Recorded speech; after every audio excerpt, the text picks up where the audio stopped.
Alrighty, welcome back to episode 31 of Book Nook Brews. And in this episode, we are covering the last half of The Puzzle Master by Danielle Trussoni. Apologies for not being here last week, but having a kitten, being a parent of two is kind of difficult. At least it was for that first week or so. And we're finally back into our normal-ish groove. So, I know we introduced it as episode 31, but I think this will be episode 31 plus 32. yeah. Like, at least that's what we'll be calling it to kind of keep the order, I guess, figured out. Yes. We can say, like, 31 is the little recap of the two sets of chapters that we kind of missed out on, plus 32 is the Brews review. But that means episode 31 is going to be extremely short because what we have to recap may not be that great and will be short. Yeah. Which I guess already gives you a hint as to how the Brews review is going to go. But I guess for this, we won't really have a traditional recap as we normally do, just because, one, it's a big set of chapters that we would have to recap based on the 2 weeks that we missed. Yes. But then, two, at this point, it wasn't really worth the trouble of writing a recap. Yeah. Because, like, obviously, we're not even trying to hide it, right? We didn't enjoy. We did not like book. this book. And then these last two sets of chapters obviously got us even more, I guess, disliking it. And so it wasn't really worth going through the trouble of doing the recap. And also just, I think it would be better because we would just end up dismissing a lot of information rather than just kind of talk about what we remember and Yes. what is worth mentioning or something like that. Also, if you just hear us scream no or get off or something like that, that is because our kitten is now running free. When she in was our asleep all day. apartment. Yeah, she's been asleep all day, but now all of a sudden decides to be active while we're doing this. So if you hear that or if you hear any bell next to the mic, it's because she loves to come up to us as well. Yeah. She's very cuddly. But yeah, just a disclaimer there. I feel like this episode is going to be very much just us commentating what we remember as we go. So it is a very non-traditional recap. If you could call it a recap, it's going to be just kind of, hey, let's quickly talk about these last two sets of chapters so we can get on and telling you the good stuff. Yeah. With the review. So basically, to kind of start it off as a traditional recap, we left off on the main character, Mike Brink, ending up at a cafe after I don't know how, I still don't know how this happened. I didn't bother to go back and check because I don't really care. Still don't know how his truck ended up hidden behind something. If it was off, I don't know. I blanked out on that part.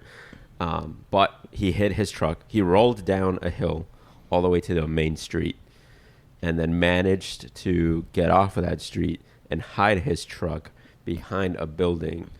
Behind a diner, only to then walk to the diner. But keep in mind, this whole time, the truck does not have power. How he managed to, roll down the hill, sure, turn off the brake, put it on neutral, boom, you're rolling, right? But once you're down there, how did he move it to hide it, is what I'm saying. He must be a very strong man. Yeah. Very strong man. But he hides his truck after he has that confrontation with the sledges. And he goes into a diner to kind of secretly read the letter that he managed to grab from Anne-Marie's portfolio while at that house. Which, who knows how he grabbed that? I guess he's just really that that great. Yeah, he And grabbed it just- on his way to the bathroom while she led him to the bathroom. I don't know. But the things that we learned in Lamoriette's letter Yes. is essentially what he did in Prague. So if we don't remember, Lamoriette is the guy that made the doll. Correct? Yeah, he's the one who made Violain. Violin. Violin. But in those letters, he's addressing his son Charlie, telling him what happened in Prague. Essentially, he was working with another sort of doll maker. I believe he did some sort of specified more in porcelain. No, Lamoriette is porcelain. He's porcelain. So he just worked with another doll maker who specializes in something. The others, I think it has to do with alchemy. I think that was Alchemy the or whole the point. eyes, right? Something like that. Yeah, like glass eyes, maybe. Yeah, something like that. And so in that place, he had made a doll and they left it out on this other guy's shop. But one day it disappears. They made the doll to resemble his daughter, right? Not this one. Cuz Violin? not the one that's in the shop that gets stolen. Oh, is not yes, Violin. Yes. Yeah. Correct. Okay. A guy comes in like a day or so later and he's like, "Hey, Lamoriette, I want to work with you. There's something we would need of you." Yeah. The guy is like, "Oh, okay." Next day, meets him up for dinner. Yeah. And that is where he essentially meets the guy and his father. And he is already getting some sort of bad vibes from this, not getting the best feel from them. Yeah. And essentially in this meeting, they're asking for him to create a golem. That's what they call it. Yeah. They're like, we have seen your talents. They confess to have stolen the doll from the shop. And he's like, my dad has seen your work. He really loves it. We want you to make the golem. And for some extra cash, he was already in a bad place because this was after his daughter, Violain, had died. Yep. Violain had died. And so he's like, okay, I'll do it. Takes a while to make, but finally when he completes the doll, he goes over to them and kind of begrudgingly gives them the doll / golem because he made the golem to resemble Violain. Yeah. Which, by the way, I did make a note. The guy who had stolen the doll, the main one, his name is Jacob. Yeah. He was surprised that the golem is a female. And Lamoriette told him, well, you never really specified a gender. So he's like, I made a woman. But apparently to him, It bothered him. Yeah, Yeah. a little bit. I mean, yeah, back in the day, yeah, it was. Yeah. Yeah, she's being very active right now. I am being bombarded by a kitten right now. There we go. There we go. Okay. But yeah, back in that time period, it's something that is brought up a lot in the book too, which is another thing. But I guess they didn't like. I guess the wording is a woman being like the main thing or in power or Yes. anything like that. So I guess that also plays into why they had an issue with that being the golem / doll. And after this, Lamoriette was about to leave, and they're like, no, you have to witness this. And so, essentially, they make him stay for, what do you even call that? Because they start performing a ritual to essentially bring the golem to life. Yeah. Because what they were trying to do was to communicate with Sandal. I have the name written down. Sandal phone. Sandal phone? Yes. At least that's Sandal phone. That's the only way I can really pronounce that. Or God as well. Essentially, that's what happens. And something terrible occurred there. And the rabbi died. And the son was very injured. Yeah. So whatever happened in that ritual did not go as planned. And we find out later on as to why that happened. Yeah. But essentially, I believe that's where the journal entries end off, and in comes Jameson Sledge, and he's like, "Ha, we knew you were gonna be here. We let you escape, and we know you had nowhere to go. You were just gonna be here at the diner, so we're just waiting for you. We were just waiting for you to. Yeah, we were just waiting for you to finish the letter. That way, you can continue on being on our side or something." Yeah. Essentially, they all get in a car and they meet up with a woman named Rachel. Yeah. Rachel has the other side of the story, and she asked for Anne Marie and Jameson to leave the room because she needed to talk to Mike Brink. That way they could talk about the puzzle. She basically had the other, like, when you mean the other side of the story, is the other half. Like, yes. She had the other half of it to complete with what Anne Marie had in her portfolio. But it's just stuff that she couldn't see that she knew Mike would be able to. So she asked Mike to stay. She asked for half an hour, but Jameson only gave him 15 minutes. And they somehow get this all done in 15 minutes. Yeah. Essentially, they discover that while the rabbi was trying to get in contact with Sandalphon, the circle that they use, which is a circle that Jess had given to Mike, they had the inverted version. Yeah. Because this was all translated, but it was translated inverted. So it would be like coded. Exactly. The person that would have to retranslate it would know about this reversion, and he would be translating it reverted again. Which is very much an alchemy thing. Yeah. Alchemists are known for putting their research in code, because essentially that circle that the true circle was used to be able to contact the other side, whether that be God or the divine. Yes. Yeah. And so the rabbi and the son had the inverted circle, so they had the wrong one. So instead of summoning Sandalphon, they summoned Lilith, which is his nemesis. Yeah. So, and essentially they came to the conclusion that Jess, Noah went through the exact same thing at the house. So they found the circle, and Noah performed the whole ritual. It's like was reading off the whole script, and they summoned Lilith. Okay, but see, I have a question there. Okay. I was gonna bring it up later, but I'm like, while we're on it here, why did they read the ritual? Why were they doing that in the house? They just found it and were like, "Ooh, let's start reading out loud." Yeah. Basically, is what they. It's essentially what happened. Yeah. Well, that's stupid. Yeah. No, I completely agree. That's stupid for another reason that we'll get to once we're done with this mini recap.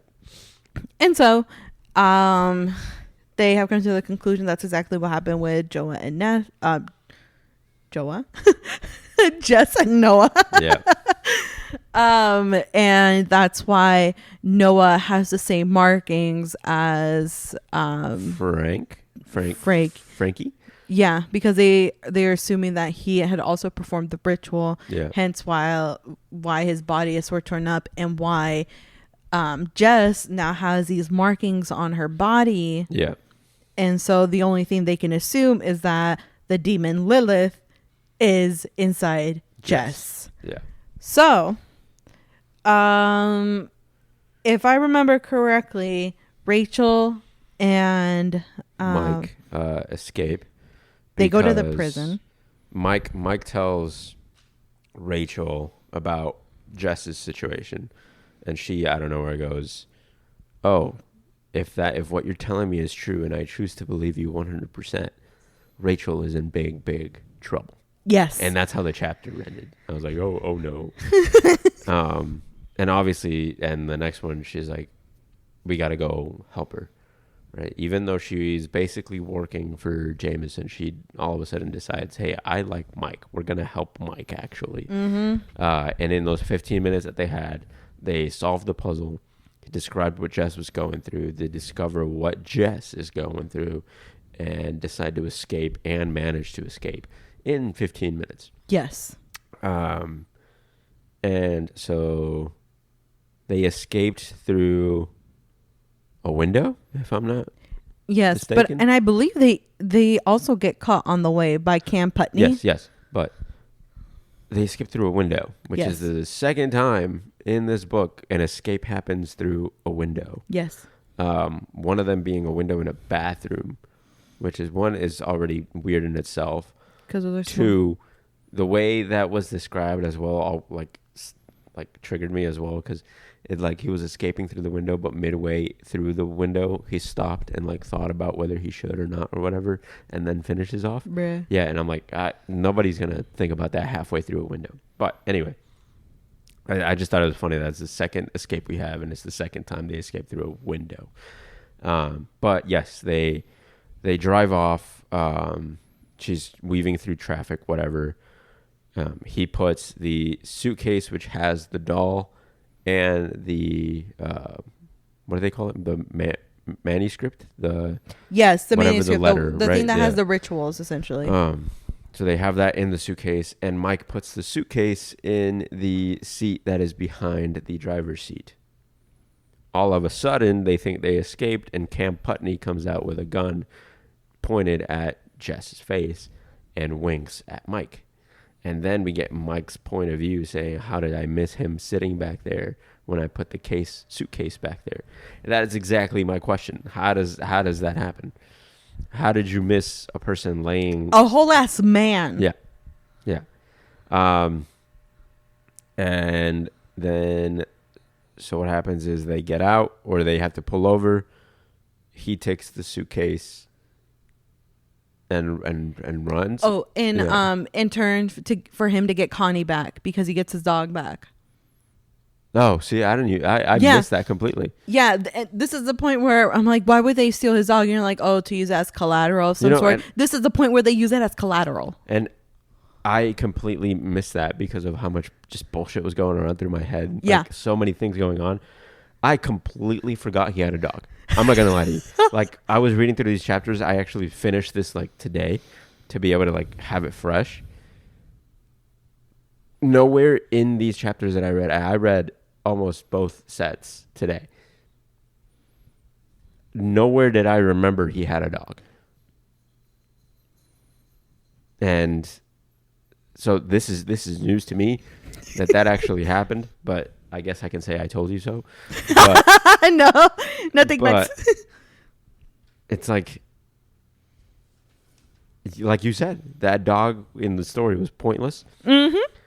Because it didn't even play a part in the ending for me. Like, as a reader, I didn't be like, oh, wow, hey, Connie's back. No. And they go on a little off. side mission or a side trip to take Connie back to his apartment, and he gives gives his dog enough food and water and leaves like the door open so that way, because what happened in COVID is that the dog would go downstairs and ask like one of the neighbors to walk him, and he would do that. So that's planned out or some sort. But Okay. I remember that. I remember that small detail just because I was like, why is this even included for the dog? The dog should not even be in this book. Yeah. Yeah. So Cam Putney gets out of the car, goes back with Jameson, whatever. And they head. So Mike and Rachel head to the hospital where what was her name? Thessaly? Yeah. Dr. Thessaly was still being held because she got attacked by Cam Putney with a laptop. And so they go, and she tells them to say that Mike is a stepbrother because there was cops already at the hospital, so they got very strict about who was going to be let in there. Yes. So they go see her as a stepbrother and a friend, I guess, of the stepbrother. I don't know how Rachel made it in there. It wasn't described. Somehow it works. But so they go in there, and Mike asks Dr. Thessaly to give him time to see Jess. Yes. So she texts the head of security, and head of security was like, yeah, okay. But there was a specific set of instructions that they had to follow, whatever. Basically, Mike Brink is going to be a quote-unquote new hire for the security of the prison, and the head of security was just going to be walking him to a section of the prison where cameras were going to be turned off for 10 minutes to where he could talk to Jess. So he goes in there, talks to Jess, says he believes her, whatever, talks about the whole Lilith thing and all that kind of stuff.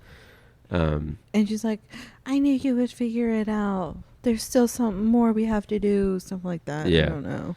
And so just when like the time was going to be up, he takes a look and the head of security is no longer there because Jameson and Anne-Marie arrive at the prison.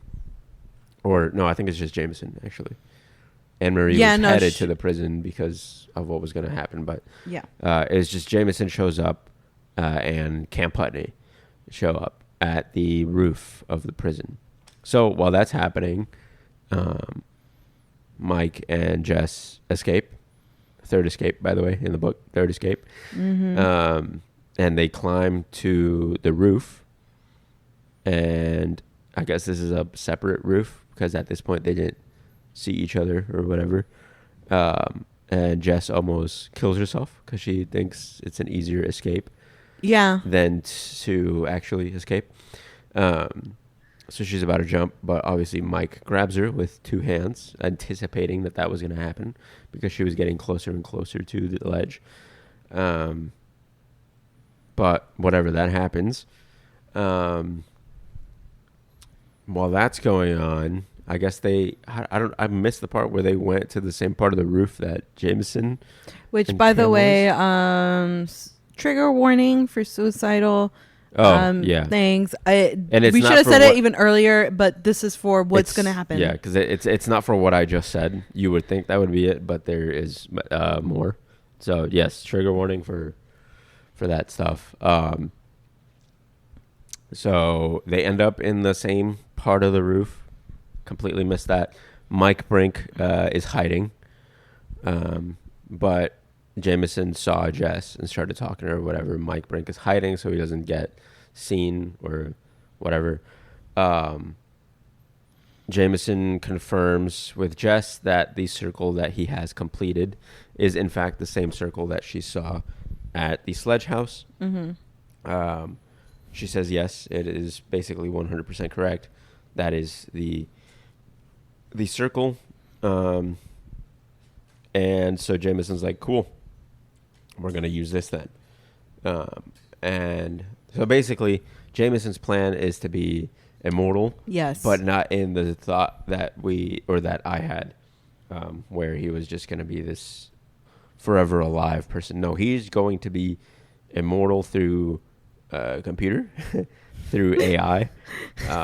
Kind of like in, I don't know if anybody recalls, but in the Avengers, there was, I forgot, he was a doctor.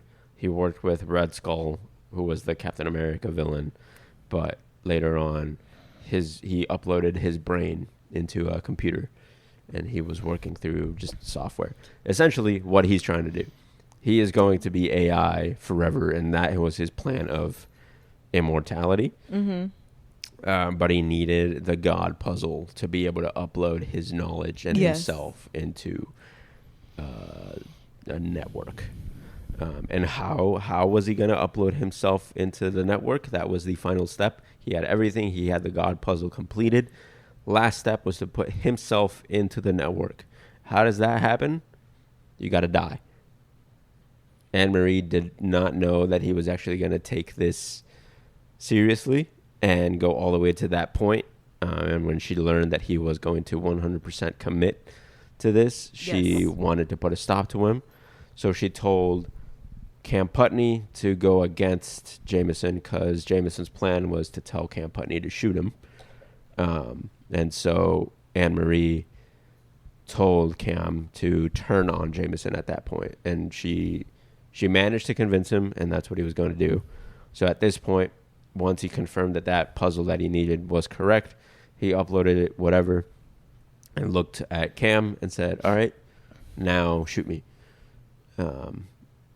And he's like, "We had an agreement," because he sees he's hesitating or whatever. And Cam was like, "No, I'm not going to do this." He's like, "This is too much, whatever." And so Jameson just grabs the gun and shoots himself. And so that happens. Jameson is dead. Then out comes Mike Brink, grabs Jess, leaves. Everybody else is just there. Let them escape. Don't know. I know the security guards at the prison were looking for them, but they lost them somehow. Rachel and Anne-Marie show up in the helicopter. Oh yeah, Anne-Marie, which grand escape. Yeah, Anne-Marie shows up driving the helicopter. Rachel grabs a ladder, throws it down for Mike Brink and Jess to climb up, and they drive away back to the Sledge house in the forest, or Anne-Marie's house, right? And then there, Anne-Marie's like, "Hey, by the way, they're already on their way, obviously, because I don't know how they saw us, helicopter to the prison, and then they traced the helicopter." Literally. So basically, what was going to happen in Anne-Marie's house is essentially an exorcism. They were going to perform the ritual, but the correct way to get rid of the incorrect ritual, to get Lilith out of Jess. And this is where I have the issue, right? Okay, well, I'll finish the recap first. So they do the ritual. Nothing happens at first, and Mike was like, "I knew it. This whole spiritual shit is a load of bull. Nothing's gonna happen." And out of nowhere, stuff happens, right? He feels like he's falling, whatever, but he's not moving, and he's basically daydreaming, right? Yes. Or goes into a dream. So he's falling, whatever. Then he hits. Essentially, he was in a dungeon, I think he was saying, and he starts following this woman, whatever. They have a spicy moment, I guess, but not really. She was just kissing him all over, and then stopped at his feet and was like, "Follow me," and whatever. And I guess that's when Mike woke up, and not woke up as in like realized this was a dream, but he was supposed to do something in this dream, and handcuffs her and stabs her with a knife that has a bone as a handle. Don't know where that came from, but stabs her right in the heart. And then, so that essentially killed Lilith, or just at least sent her back. He wakes up. There was the doll was in the fire pit, it was burning, and Jess was laying on the couch as if Mike had just stabbed her. So what was happening in the dream was happening here, but didn't really stab her or anything. And so they woke up, and Jess was like, "Oh my God, it's done, it's over." And they hug it out. Cops show up, interrogate people. Obviously, Rachel and Mike aren't in trouble. Yeah, they go away scotch-free. They talk to or they arrest Jess, but obviously for more interrogation, whatever. Somehow, some way, she is out of jail. Thanks to Anne-Marie for providing like some sort of testimony. But at the same time, it's like, how is that? So you're telling me now we can say like spiritual stuff is proof enough for a murder? And she didn't. So, yeah. You know, whatever. Anne-Marie escapes as well. And that's that. That's the end, right? Everything's cool. Jess and Mike are, I guess, together. I don't know. I couldn't really gather that from the end. But then we get a little like end credit scene is what I felt it like, which was fun. Wait. But yes. before we get to that part, the part that pissed me off is I don't know if you didn't mention that Jess and Mike end up together. Yeah. And they're in a relationship now at this point. I guess, yeah. We can. They're like going hiking, and they end with a kiss. This happens happens right before your end credit scene. So yeah. So essentially, if this was a movie, this whole thing just leads to that kiss, and then it fades to the credits, And then, this is the scene that happens. Cam Putney is also out free of the crimes he committed, but I'm assuming that's because of what the contract he had with Jameson, right? He was going to be free of whatever. So that actually went through. So they're at an airport, Cam and his daughter, they're about to get back, together for the first time in a while. They're just going to go out and do, dad and daughter things. He gets a text message, just anonymous, saying you're going to get a call in 2 minutes. Answer, hurry. So what does he do? Doesn't think that's spam. He actually goes to the bathroom in the plane and waits there for the 2 minutes for the phone call to come in. Answers in the toilet or bathroom, and it's a FaceTime call. And in the call is Jameson, but not Jameson. Not, that guy is actually dead. This is AI Jameson giving him a FaceTime call and saying the future is now. Today is the beginning of the future. I think that's the last line, like it ended on. And so that's how that ended. And the end credit scene basically said, hey, Jameson's plan actually worked. Mm-hmm. He is immortal in an AI way. And how does this happen? Because the ritual never happened after he killed himself. So, what do you mean? Like, he was supposed to, like, when he died, there's that ritual is essentially supposed to help him be immortal in some sort of way. No, the immortal part was him uploading himself into he had already done like the other work. Like he had this whole like computer system and data and puzzles and all that stuff in this software. All he needed was that last God puzzle, because essentially what the God puzzle was code. That's another thing that which by the way, the guy who figured out what his identity was when he uploaded that last puzzle in his forum was Jameson. Not Jess, but Jameson. Yeah. Jameson Sledge has been obsessed with Mike Brink for a while. Yeah. And so essentially what the God puzzle was, with the Hebrew writing on it and stuff like that, it was computer code. Bruh. It was computer code that whole time. And they even said, how is that even possible? Back then, they didn't even have computers. And they were like, yeah, that's what seems interesting. This doesn't seem like something possible, but that's what Rachel and, what's his name? Gupta? Yeah. Gupta. And Dr. Gupta looked at it, and they essentially came to the conclusion that the God puzzle was, in fact, the God puzzle, but because it was computer code given to them by God as a gift to humankind from back in time. Oh my gosh, I actually wrote that down. Yeah. God puzzle, not random, but a gift to humanity from God.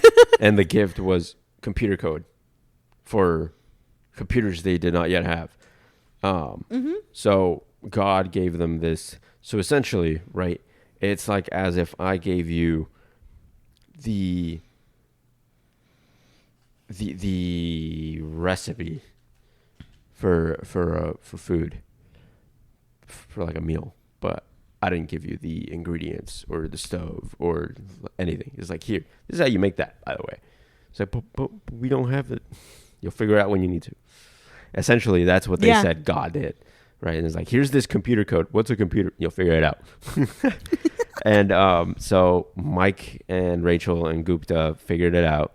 It was computer code, and that's why Jameson needed it. Jameson uploaded that God puzzle, that computer code, into his software, put himself in the network, and that's why he's AI.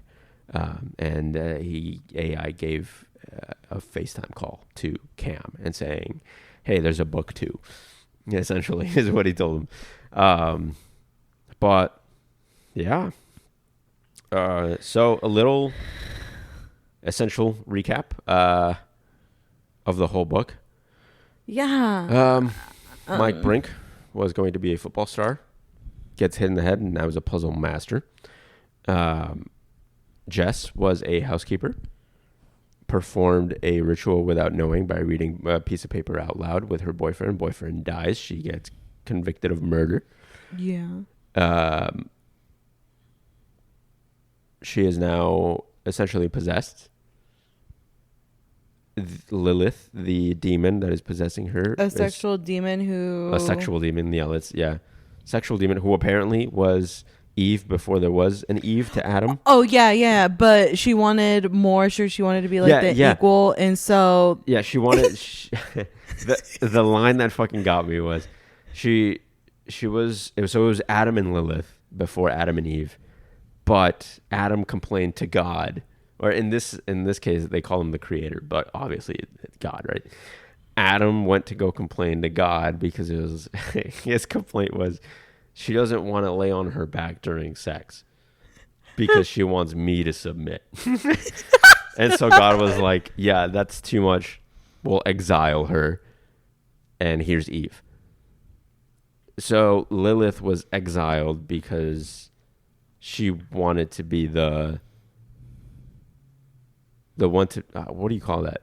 Like not the person that submits. What is the person that makes the dom essentially? Yeah, the dominator, right? I guess dominatrix. I guess. Short dom for short. Dom, yeah. Lilith was Lilith was a dom, and she wanted Adam to be the sub. But he wouldn't submit, and so Adam said, "Bye, no, Lilith." I'm not a bottom. Yeah. And so he goes to God, say, "Hey, Lilith wants to be the top. I can't have that happen. Give me Eve." And so Lilith gets exiled. She gets angry, and decides to take people over and ruin them from the inside. Yeah. Feed off people. Once that person dies, she goes into someone else. Which in this case ended up being Jess. Yeah, that was another thing. Lilith was in Noah at first, which is why the markings are there. But then he died. He was too, quote unquote, weak to hold Lilith. Dies, so she moves on to the next body that was around, which was Jess. And I'm assuming because she was a woman, she lasted so long. Exactly. Yeah. I also came to that conclusion literally just now. Yeah.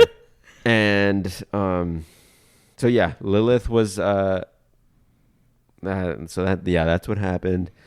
So yeah, that's where I was, the recap, right? They did the ritual by reading out loud, whatever. Lilith, the sexual demon, takes over Jess, targets Mike Brink for some reason, but also because Jess wanted the help because she knew she would make this a puzzle to solve for Mike. Because Jess also knew that Jameson Sledge was obsessed with Mike. So they knew the Sledges were obsessed with this ritual, whatever, right?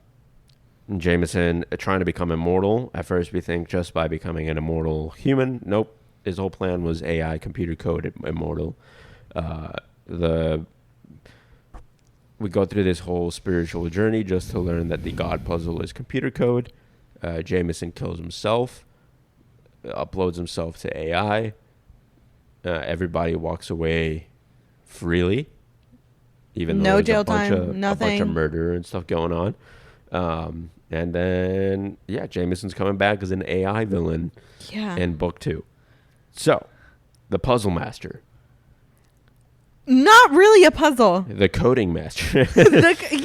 I guess the puzzle master, I guess, is Mike Brink. But right, at the same time, this man did not solve anything. He acted as an exorcist. Yeah, he basically. I don't really see how he. Wait, before I forget, this was the other thing I had a problem with. Noah and Jess completed the ritual by just reading the paper out loud. Mm-hmm. Right. Cool. When Rachel had to undo the ritual by completing the correct one that should have been done in the first place, right? They had to go into this room, have a bowl of water, have candles, have the fire lit, have silence, holding hands, all that kind of stuff, right? The normal thing you would expect from a ritual.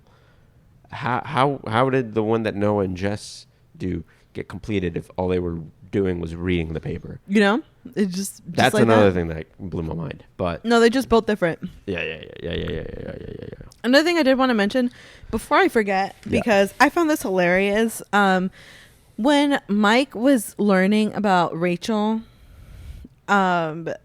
he learned that Rachel's husband died of lung cancer, and he apologized to Rachel about not knowing that her husband died of lung cancer. And it's like, dude, you just met her.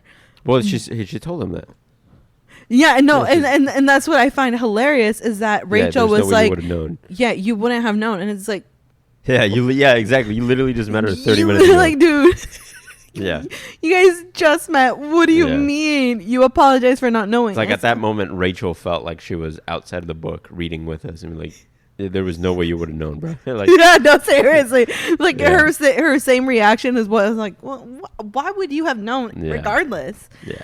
But going back, the puzzle master, he was supposed to solve the puzzle. Did he really solve it? No, because he never really had the completed puzzle. Yeah, he did. That's what Jameson got. That's how he got into AI. But he never figured it out. Yeah, he did. Did he? At the end, that's what saved Jess. But did he solve it, or was it Gupta who solved it? Well, Mike solved it, sent a picture of the completed one to Gupta, and Gupta like interpreted it or whatever. Okay. Right. So essentially, the puzzle was solved, but it was never a puzzle. Yeah. Like the real puzzle was the story that was going on. The puzzle is the friends we met along the way.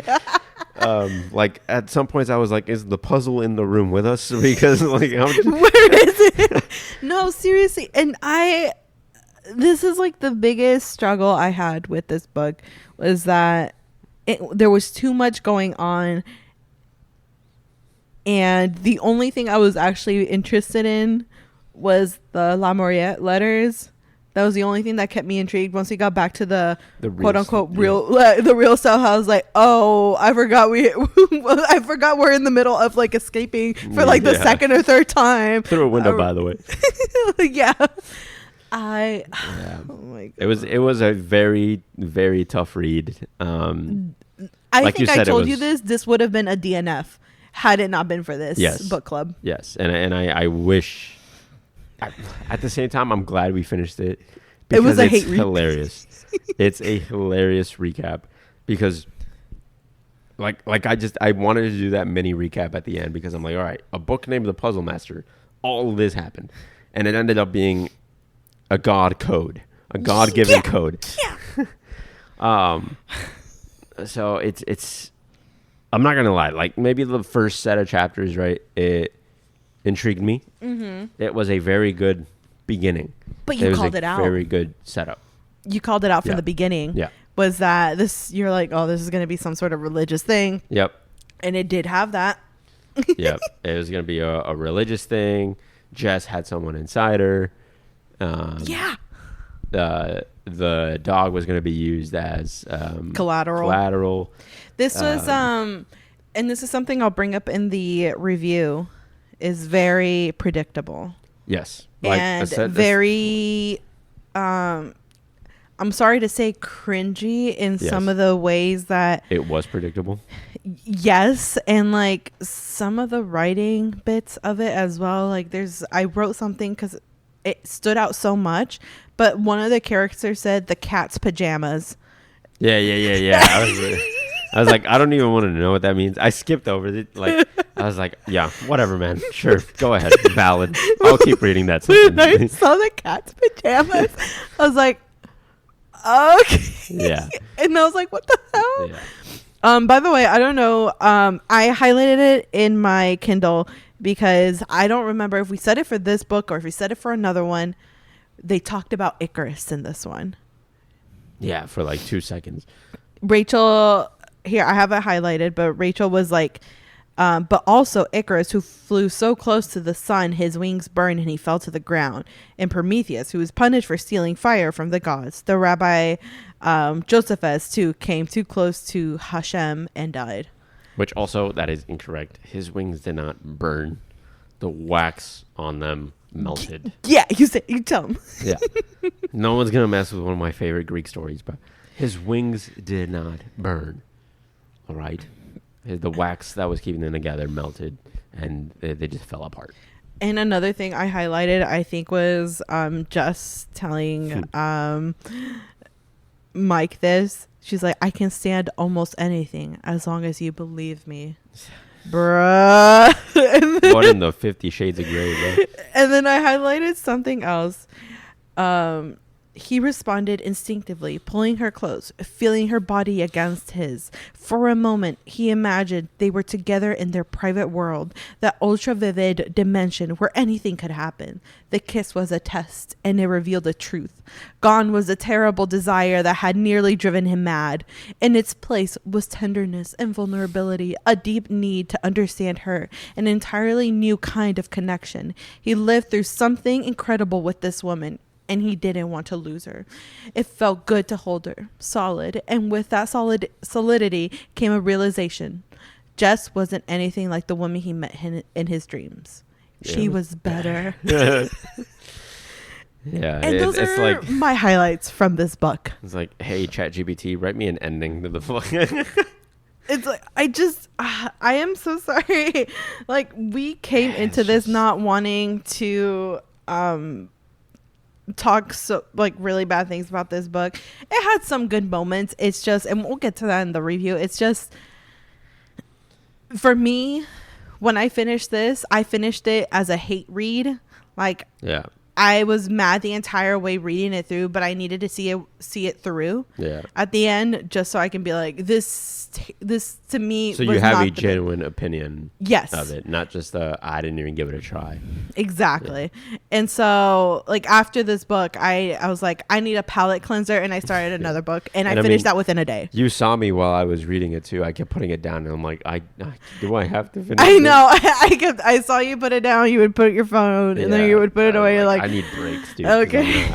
Like, this is tough. This was tough. Yeah. Like, even as like a thriller book or whatever, it was pretty bad. It's like, just man. It followed, like, the reason I like called like 5 out of 5 things from the first set of chapters was because this was based off of like 30 other stories that we've seen, not just in the horror part, but in like the other specs of the book. This was a combination of stuff that's been done before. Yep. And it was like 30 stories in one. Mm-hmm. And it was like, dude, yeah, we didn't need to mix all of that. So, but with that, I think we could probably get into the review before we go even more into it. So for our Brews review, book characters. Sorry. What was your rating of book characters? 1.5. I was being a little generous, but 1.5. I'm being generous with mine, but I did a 2.5. Oh, okay. Not because I was like, they were neither here nor there. Yes. I didn't care for any of them. So I'm just like, let me put them halfway to the scale. You know, I'm not going to shit on the characters. The characters, I mean, they were fine, whatever, for the type of story it was, I guess. So I'm like 2.5. Let me give you what I can because the rest of them are probably not going to be good. I gave it a 1.5 solely because I did not like the main character. I did not like Mike Brink. I still did not like him at the very end. This insta love with Jess also did not make any sense. Yeah, also did not really like it at all. Don't really care for Jess. Yeah. I feel like maybe the only character I enjoyed was Tessely. I like Gupta. Oh yeah, no, him too. And he wanted his drinks while he was explaining. He's a real one, yeah. And he was making him like a full ass Manhattan. Yeah, Manhattan. Yeah. Like, I don't just as he's explaining the binary code to it or some shit. Well, like that was it was Mike making the drinks. No, yeah. Yeah. That's what I mean. Like, he was making the drinks as Gupta was explaining like the whole puzzle and whatnot. And so Gupta is the reason. Gupta's the real one, actually. Is the reason why we're at a 1.5 for me. Yeah. Yeah. So that's that. Relatability, I gave it a 1. Relatability, I gave it a 1 as well. Yeah. That's like, there's absolutely nothing we can relate to in this. Yeah. So we'll just get to the next part. Yeah. Experience / how enjoyable it was. I I gave it a 2. I gave it a 2 as well. It was like, because it was bad, but it started off good, you know, Yeah. and it also gave us these laughable moments. So yeah, and like honestly, like the part that I enjoyed the most were the La Mariette letters. Like that was like the creepiness to it, Yeah. the like backstory. That was really interesting. It's just there was so much going on. Yeah. But I enjoyed that part. Writing style, I gave it a 3. I think I'm being a little too generous because personally I don't really like. Here's the reason. I remember the reason why I gave her a 3 is because she's very good. She writes really good descriptive scenes. I don't really care for how she writes her characters. Unfortunately, they're not foiled enough for me. They're not that deep. Yeah. So in that sense, I could not care much for like her writing style. I enjoy the letters, Mm-hmm. and that helped. But yeah, I also gave it a So- 3, just because it seemed like a regular run-of-the-mill writing style. There wasn't anything different about it. I didn't get it higher because there was times where it would switch to Camp Putney's story out of nowhere. And all of a sudden you were reading like through his point of view or whatever, and with no warning. So I didn't decide to go higher. So I put it like right in the middle, but gave it a little more because I was like, the style itself wasn't bad to me. Like it just seemed like a book, you know. And it was Yeah. I was like, we'll keep it in the middle. and then for storyline, I gave it a 2. I also gave it a 2. I gave it a 2 because the biggest storyline that I enjoyed the most was, again, the La Mariette letters, what went on in his life, what that backstory I enjoyed. But personally, I feel like too much happened. There's an unsolved mystery. There is dolls involved, a little bit of like the unnatural exorcism. And the spirituality of it all. Yeah, it's just a lot of different Coding, things all at once, and it's so easy to kind of get lost in it. And I feel like I probably would have enjoyed it more if it just stuck to one thing and went along from there. But it's just she put it, in my opinion, she put a little bit too much in it, and that's why a lot of the times I was kind of dreading getting into this book and like finishing it. It was just a lot. What new thing are we gonna get in this chapter? Yeah. And it's like, oh, we're getting a doll being possessed. It went from being a doll that was possessed to a computer code given by God to a human. Yeah. And I was like, how did we even get to that point? I also gave it a 2. Just because I didn't really enjoy it at all because of the same thing. It was just a lot. Not enough for a 1 because it was still... I mean, you could see... You could point out a beginning and an end is what I'm... Yeah. You know, that's as best as I could do. And it had its comedic times. But like we said, it started off interesting. But then it just kind of fell. Yeah, it just like you said, there is a beginning, there is an end, but unfortunately everything in between just did not completely make sense together. Yeah. You can't just throw a bunch of things and expect it to just land and merge perfectly with one another. Unfortunately, in this case, a lot of it just seemed to just go off the rails. Yeah. And I think that's one thing I wanted to bring about the writing style is there's a bunch of like, for lack of a better term, kind of cringy. You have expression as like the cat's pajamas. You have an insta love between Mike and Jess, which doesn't make sense at all. That's a relationship that won't last one bit at all. Yeah. Just doesn't. Based off of a connection, and like half the time, Jess was in a fucking prison. Mike was not there to woo her or for them to woo each other. There's nothing of that sort. He was literally having sexual dreams of her or a woman that looked like her, and she just lost her previous boyfriend, which wasn't even like they weren't that much together. It was like almost like a booty call of some sort. True. But it's the predictability of the writing style. Like you said, they kept on talking about the gun, and like every time a gun was involved, you would get the specific make and model of it. Like, ooh, it's very scary. You escape from a window 3 times, and a bathroom window is not that big. So how are you gonna get out of there without being heard?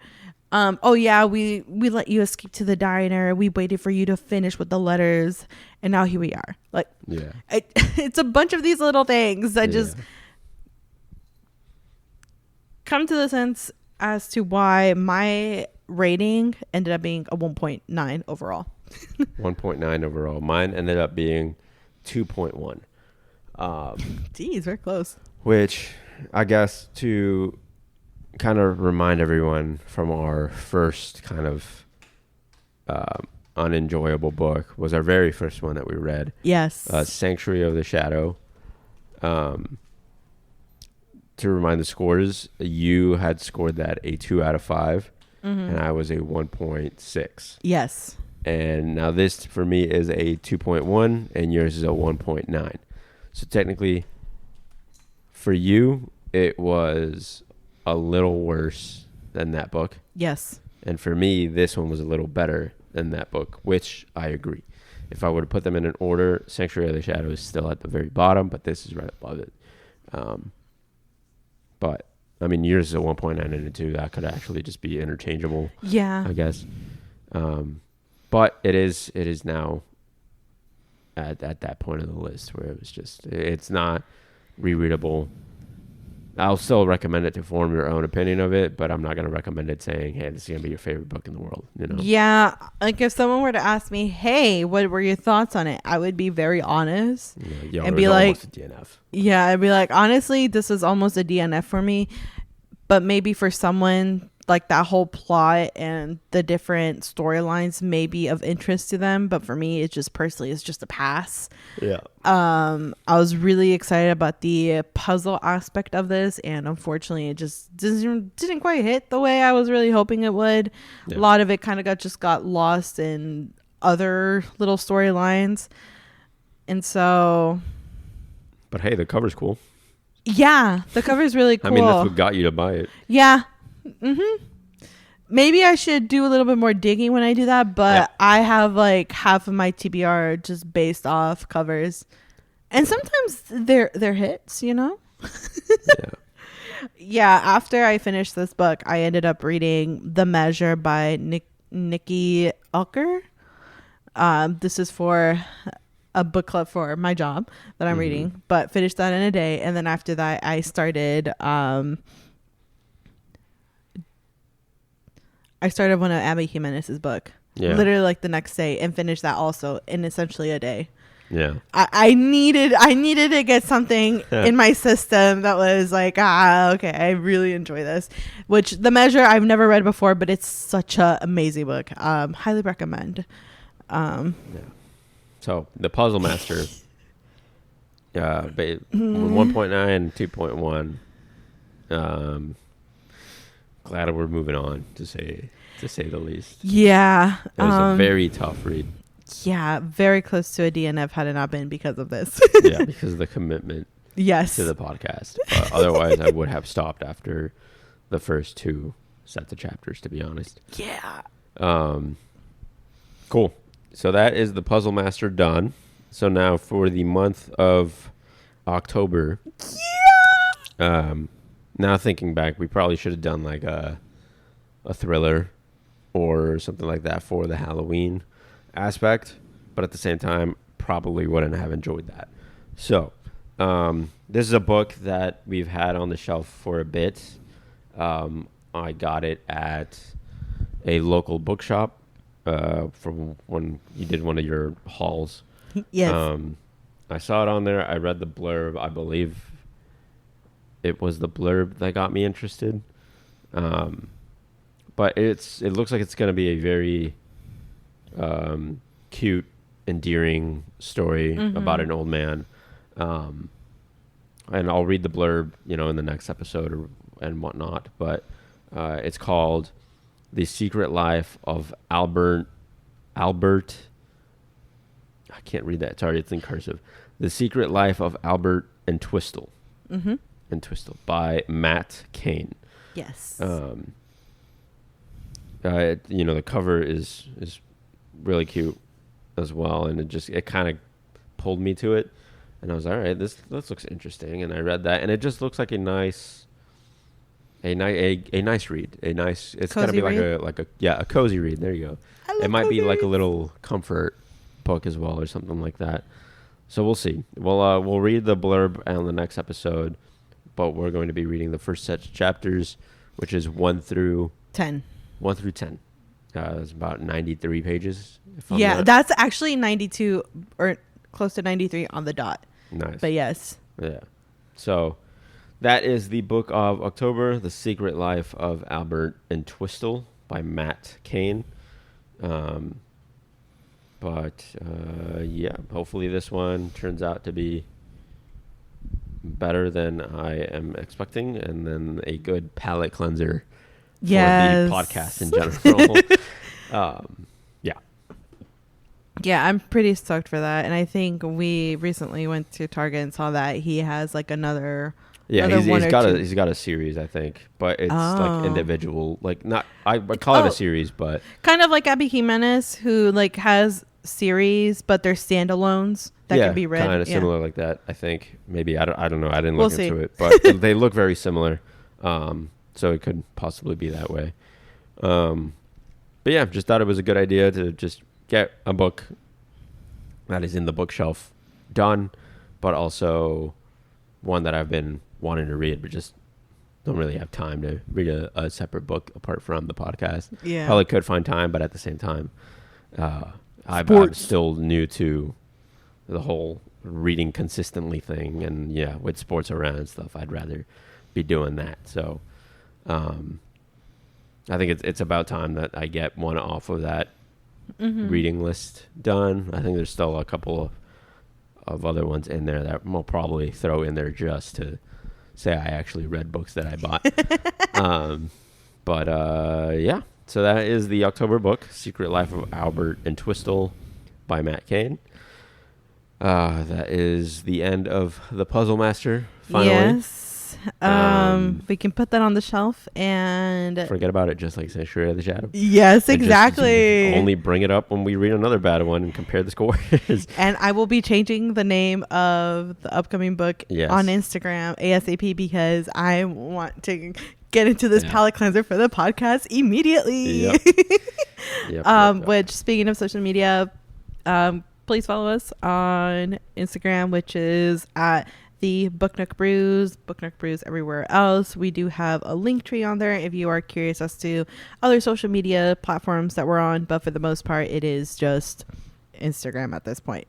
So but on there, anytime we are going to be late or not going to upload, I will put it on there just like I did last week for having missed last week's episode.